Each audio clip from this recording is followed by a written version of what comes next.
Всем привет! Сегодня мы разберем теорию волн Эллиота, один из интересных инструментов в арсенале трейдера. Узнаем, что это такое и как ее можно использовать для анализа рынка. Эта теория позволяет увидеть за кажущимся беспорядком определенные структуры и циклы. Ну а перед началом напомню, для тех, кто ищет дополнительные инструменты в трейдинге, ссылку на торгового бота я оставлю в описании. Там же вы найдете промокод на бонус 50% к депозиту. Итак, волны Эллиота. Теория волн Эллиота берет свое начало в 30-х годах 20 века. Ее создатель, Ральф Нельсон Эллиот, потратил много лет на изучение графиков, пытаясь найти повторяющиеся паттерны и закономерности. В итоге он пришел к выводу, что рынок движется волнообразно. Сама теория построена на идее о том, что рыночные движения происходят циклами, формируя 5-волновой импульс, двигающийся в направлении тренда, и 3-волновую коррекцию, идущую против него. Важно понимать, что эти циклы повторяются на разных временных масштабах. В 5-волновом импульсе волны 1, 3 и 5 – это импульсные волны, то есть они движутся в направлении основного тренда. Волны 2 и 4 – это коррекционные волны. Они представляют собой откат против основного движения. Коррекция состоит из 3 волн – А, Б и С. Теперь давайте поговорим о том, как эти волны формируются и какие правила нужно учитывать при их построении. Помимо классического 5- или 3-волнового цикла, в природе рынка можно встретить и другие, более сложные паттерны, которые важно уметь распознавать.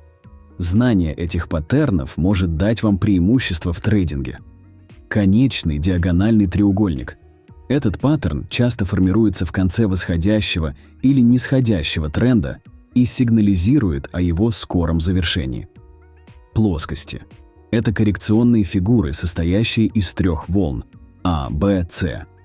Плоскости могут быть обычными, расширяющимися и бегущими, в зависимости от соотношения волн А, Б и С. Треугольники. Это консолидационные фигуры, которые обычно формируются перед продолжением тренда. Треугольники могут быть сходящимися и расходящимися.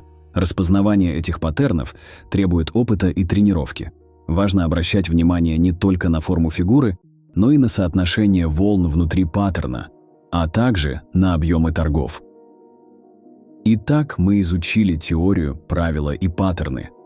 Но как же использовать все это в реальной торговле?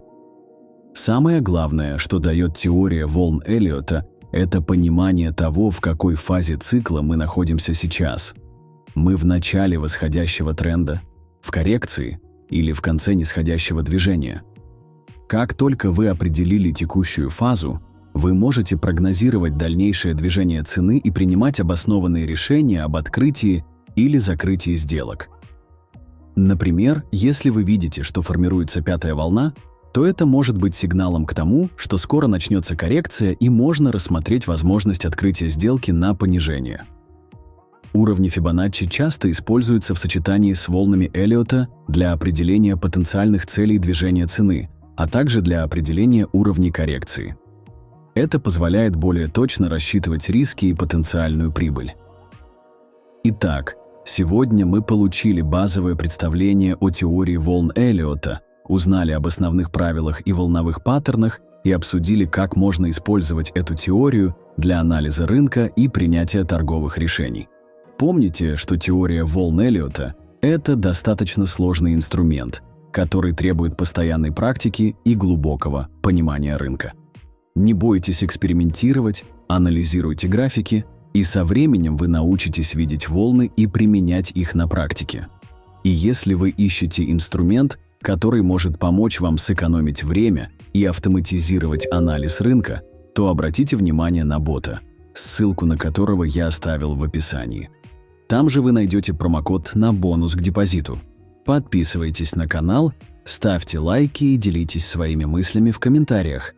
Желаю всем успешной и прибыльной торговли.